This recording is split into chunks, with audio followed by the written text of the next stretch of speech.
6 signs and symptoms of shock. All right, you guys can see right over here, literally just a cutout piece of paper, laminated with 6 lines on here. All right, you guys have 1 minute to give us 6 answers, and they all have to be correct. All right, there are 9 signs and symptoms, which are up here, same 9 that are in your book. All right, you have to give us 6 with no incorrect answers. All right, that being said, do not give us 7, 8, or 9, because if any of those are incorrect, all right, it's not like, oh, I'm going to cross this off and use the 6 correct ones, right? They have to be at least 6 that are on there, and every single one has to be correct. All right, so the ones that I'm going to recommend you guys study, it's going to be sweaty but cool skin, pale skin, blotchy blue skin, thirst, confusion, and severe bleeding. The reason I recommend those is because 3 of them have to do with your skin, and the other 3 are short, simple, and easy to remember. All right, so you have 1 minute to write those down. All right, say if the weather's really fucking bad and it's pissing on us and map markers and that stuff's not working, we'll either give you guys paper or you guys will just read them off to us in that time allowed. All right, if you guys get that correct, you'll be given a go, then you'll proceed to the second step of this portion. The second step, you guys will have 7 minutes from start to finish. It's gonna take a little bit longer than that for us to demonstrate, but just note that your 7 minutes will basically start from now. All right, for all medical lanes, not just for this lane. All right, when you guys come up to the lane, you guys will be reading your tasks, your conditions, and your standards. You'll ask if you have any questions. All right, come testing week, if you guys have any questions, the only thing we can do is recite and repeat the task, conditions, standards. We can't say anything else. All right, if you guys want, you can ask to inspect or modify your equipment. It's gonna be up to the grader and each lane's discretion. But outside of that, the only thing we can give you is your task, conditions, standards. All right, we're gonna confirm zeros on the clock. You're gonna confirm zeros with us, and then you're gonna hear from us and every other lane. You're gonna hear 3, 2, 1, and go. All right, so it's no longer, hey, time starts when you touch the casualty, time starts when you touch your equipment. All right, at least for medical, you'll hear 3, 2, 1, go. All right, they should be consistent across all the lanes. All right, so my candidate's gonna come up, read them task, condition, standards. Ask me any questions. If he does, I'm gonna reread those again. I'm gonna confirm zeros on the clock. At this point, I'm gonna tell him 3, 2, 1, go. First prompt you're gonna hear from the grader, I'm gonna tell you that another soldier has a head and neck immobilized and in line. All right, basically all I'm telling him is that there would be another soldier standing at the casualty's head, basically securing that head so his neck and spine don't have any further injury, while the candidate itself is actually giving further medical aid to that casualty. All right, so Velasco's gonna come up. He's gonna calm and reassure the casualty and explain the procedure to him. Hey man, you're gonna be all right. I'm gonna treat you for a spinal injury. Once he calm and reassures the casualty, tell him he's gonna give him treatment. He's now going to size the casualty's neck so he can apply a C-collar. All right, he's gonna use his 4 fingers, basically a knife hand. He's gonna place it right on his neck like this, palm side in. All right, so what you guys are doing with this is you're basically seeing how many fingers you're able to fit on that neck before you hit their either collar, right, or their cheekbone. All right, for example, for me, like I have a pretty long skinny neck, so I can fit all 4 of my fingers comfortably, right? If I was shorter or like stockier, right, it might only fit 3 fingers. What that's gonna do is gonna give Velasco an idea of how he needs to adjust the C-collar. Do you wanna walk him through on how to do that? All right, yep, so this is the C-collar. There's 2 blue tabs, one right here, the other one right here, as you can see. Okay, you're just gonna push it out from the back. That unlocks it, all right? And then you can adjust the C-collar. It's gonna have, on this side, it's gonna say no neck, short, regular, or tall, right? Majority of the people are probably gonna be in regular or short, unless they have like really no neck, right? So to adjust it, just go to the one. He has a short neck because I was only able to fit 3 fingers, not all 4, right? Once you have it adjusted and both of the red tabs are on short, just lock it back in. All right, ensure that you lock it. Don't put the C-collar without locking it, because if you go to check, you forgot to lock one of them, you're gonna be a no-go. Any questions on how to adjust the C-collar? Will this be the one we use on test day? Yes, okay. This will be the one. There is one more laying around that's not this blue one. You guys can use it just for practice purposes. Okay. All right, but you'll be testing out on this one. All right, so once he sizes casualty, once he sized and adjusted the C-collar properly, he's gonna apply to the casualty. All right, please note, like the casualty's head is gonna move a little bit. Like our casualty is probably just gonna pick their head up a little bit so you're not dragging across the back of their helmet. All right, but you wanna be gentle, you just don't wanna cause any further injury. All right, something to note too, it's written up here on the station requirements, but I'll just tell you guys right now, the C-collar that's on the ground will be incorrectly sized to the casualty we have. We have to give you one that is the wrong size. So if you don't adjust it or don't mess with it, right, like there's really no room for rebuttal or no room for error or argument on that, right? I'm telling you right now, the way it lies on the ground, it's not the correct size. So you have to adjust it. All right, once you see collars in place, once you see that Velcro strap done out, at that point I know it's secure. I'm gonna tell Kenneth again, hey, the other soldier has the head and neck immobilized, right? I'm just confirming with him, hey, there's still a soldier here, watching his head and neck to ensure he doesn't cause any further injury. At this point, Sergeant Velasco is gonna start from the head and work his way down to the feet. All right, for this lane, you guys are gonna hear me say that over and over again, right? But always start at the head, work your way down to the feet. He's gonna secure this, the casualty to the spine board. All right, a few notes with this. You guys can see there's numerous straps here. All right, there are 3 that are connected to the spine board, and there are 2 that are underneath the litter. You want to make sure you do the correct straps. All right, they can't be twisted. They need to be locked in place properly. They need to be decently snug, right? Like this is fine. I don't want you guys cranking it down to the point where they can't breathe or can't move comfortably. That's fine. If you are unsure which strap is which, an easy way to tell, I'll make sure it's real quick. See how he's gonna pull it a little bit. There's a resistance, right? But if he pulls a litter strap, it just goes all the way through, right? So take that extra second, make sure you're using the correct strap during the correct part of the sequence.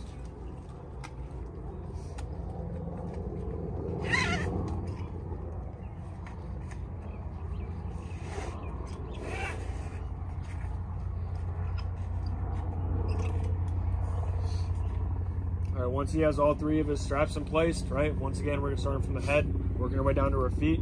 So he's gonna go back up to the head, and now he's gonna secure the head blocks. We're using a field expedient method for head blocks, so we're using boots.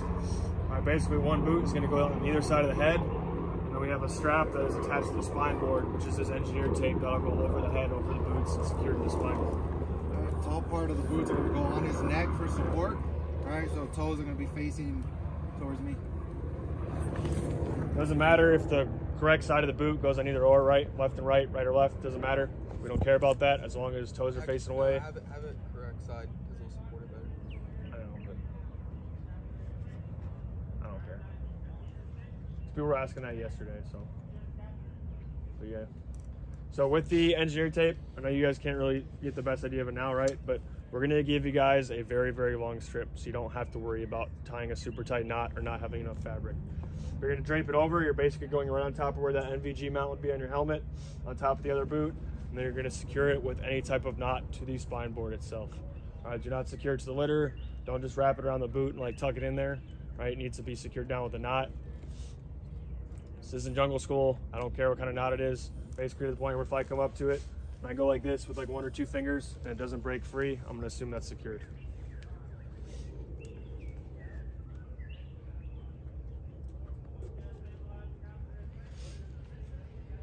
All right, so now the casualty is treated. He's going to further go into his next steps of aid. Next level is basically we're going to assess for shock.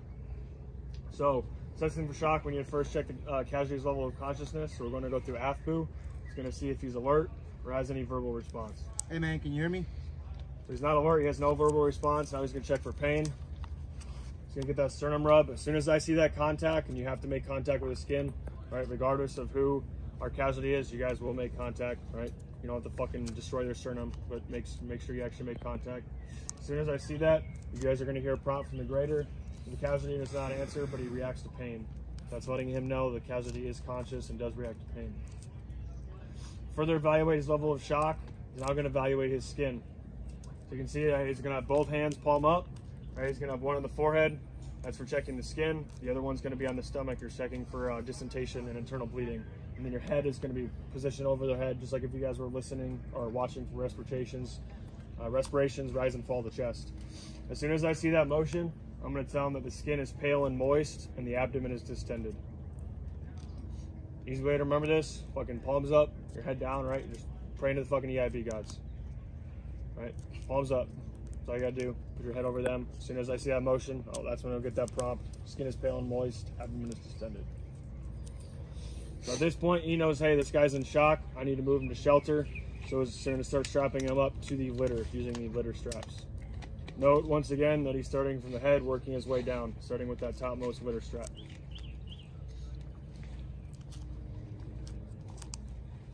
Same thing, he's making sure there's not any twists in it or he's not crossing the straps or anything.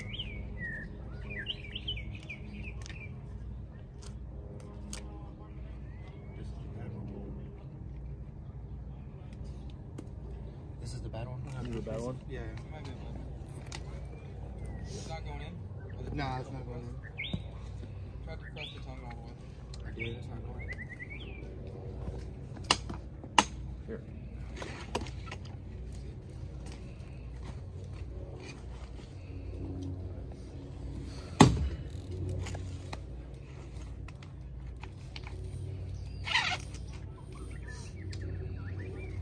All right, so once the casualty is secured to the litter, you can move up to the head of the casualty and just say, hey, I'm going to move the casualty to shade or to a sheltered area. Moving casualty to a sheltered area. Hey, pause real quick. So, it's fine, right? The problem is some of these straps lock. So, does everyone see this tongue? All you gotta do is push it to the side, push down. Okay? That's all it is. Just push it to the side, push down.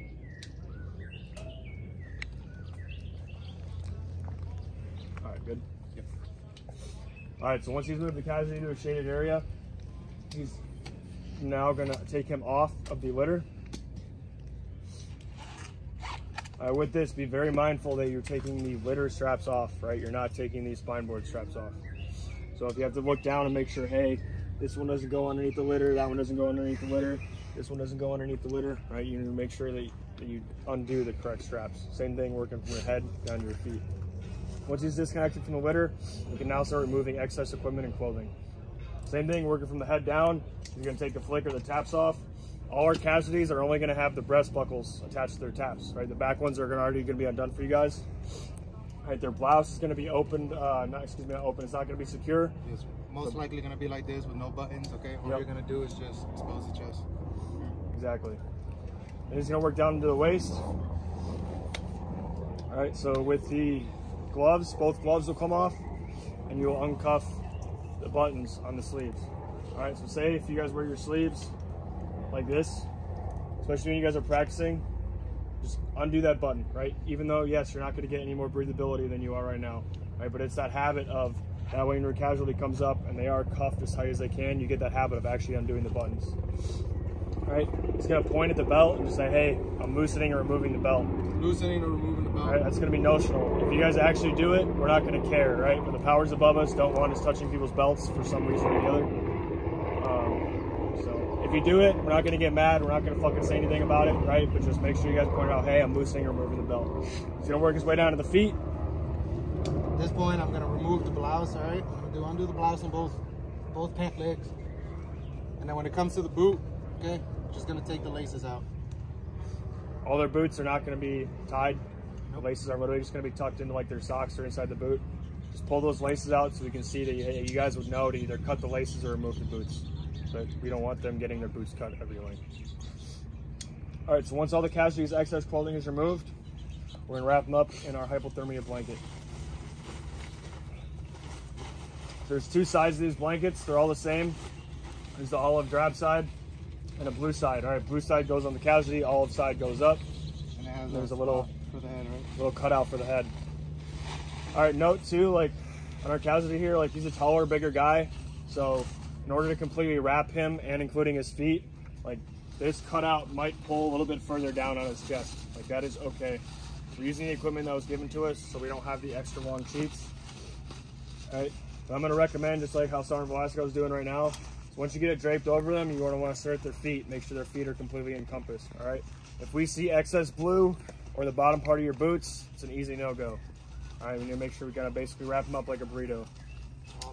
And I get it, like there might be a little bit of blue popping out, especially where the spine board straps are. We're not out here to be assholes, right? I'll show you guys what is acceptable versus what is not acceptable once he's done. But general consensus is, if I do a once walk around and I say, yeah, he's generally enveloped like a burrito, that's what we're looking for. Like for you guys over here, right? Say like this, right? I'm not gonna accuse you guys on that, right? If it was like this, that's fine. Sure. Right? Maybe. As you can see, it wasn't probably gonna tucked. give you for that, right? But it's gonna happen, especially when you have 3 straps of litters going all the way around. All right, so once he is completely wrapped around, he's gonna re-secure into the litter. Once again, working from the head down, making sure the straps are not twisted.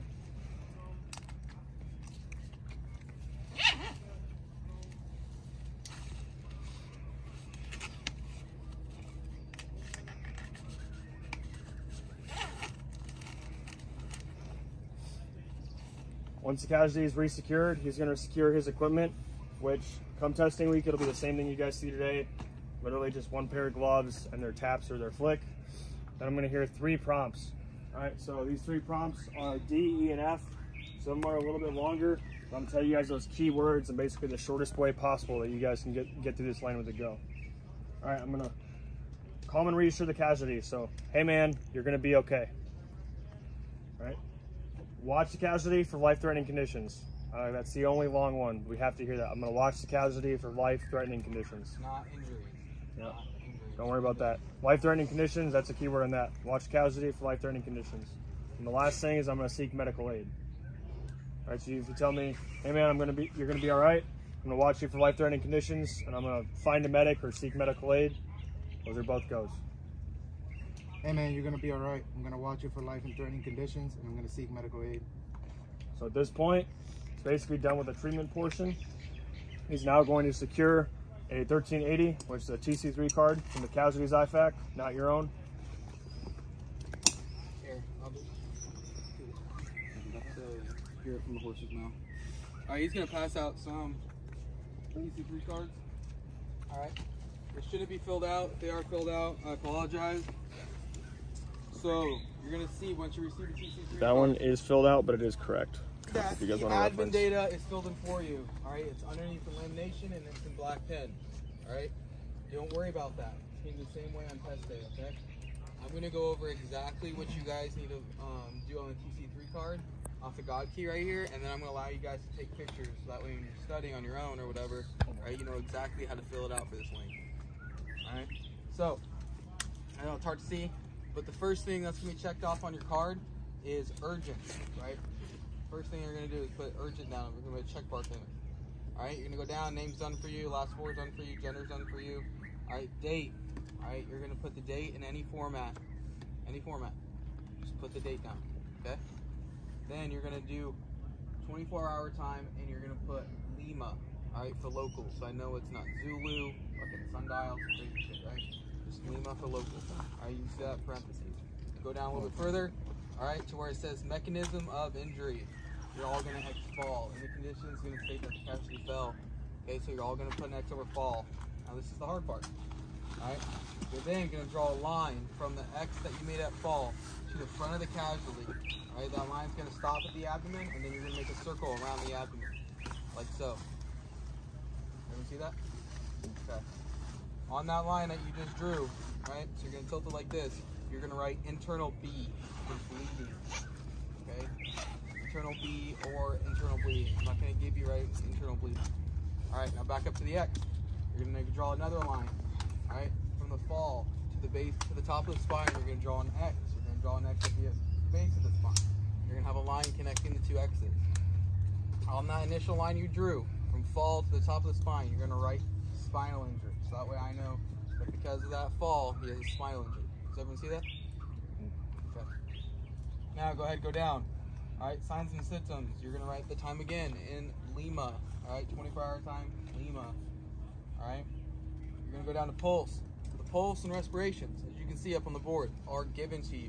They will be given to you at the testing area. They will be given to you at the retrain area. All right. They will be different for testing, practice testing, and retrain. All right. They'll all be different. It's not a gotcha moment. All right. All you have to do is look at the board. That's the right answer. Okay. All right. Now you'll move down to AVPU, AVPU at the base, the second to last thing on that page. You casually responded to pain. That's why you did the sternum run. So you will write a P in that spot. Does that make sense for everybody? All right, flip to the back. All right, first thing you're gonna mark on the back is urgent as well. All right, you're gonna scroll. You're gonna go down to treatments.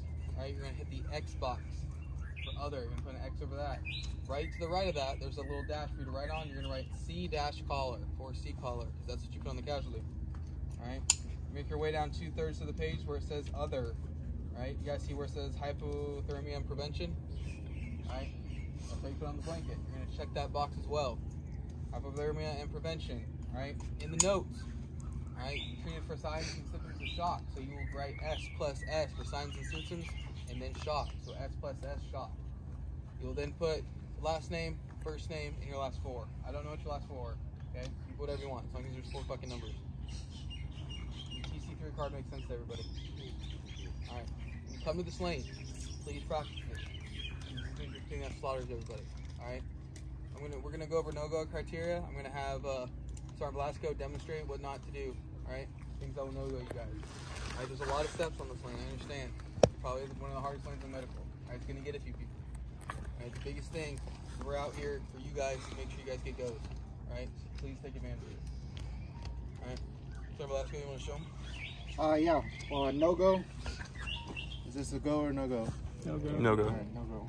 All right, if you do this, grader will say freeze and just stop. Okay, don't try to revert, don't try to fix whatever you did wrong. Stop, wait for the grader. All right. Straps. Okay, especially the ones that are gonna get you are the ones that go under, because you check your equipment, it's all nice and neat, but you have to put it on once before you move them. Then you take it off again, right? And you throw it down, and that's what happens, and that's when it gets twisted. Usually somewhere in the middle. So when you go to do it, okay, just make sure there's no twist under there. All right. I know this because it's going backwards, so I know that I have a twist somewhere under there. All right. Collar. Make sure that you guys click it back into place. All right. Applying the collar. You're not grabbing this guy's head and lifting it. All right. Our detail that's gonna be there for you guys. All right. They're gonna lift their head up a little bit. Okay. You guys saw it. He lifted it a little bit. I can get it under. I know he's got an ACH, but you can get it under there. No issues. Again, the blanket we showed you guys, but if there's too much blue showing, all right, like it's not tucked in, that's a no-go. Okay. If you're tucking it in and the blue is showing around the areas where it's on the litter strap, that's fine. We understand. Okay.